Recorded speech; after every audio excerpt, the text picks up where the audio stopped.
إن الله لا يستحيي أن يضرب مثلا ما بعوضة فما فوقها فأما الذين آمنوا فيعلمون أنه الحق من ربهم وأما الذين كفروا فيقولون ماذا أراد الله بهذا مثلا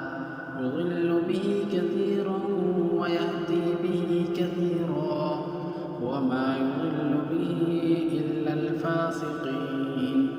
الذين ينقضون عهد الله من بعد ميثاقه ويقطعون ما أمر الله به أن يوصل ويفسدون في الأرض أولئك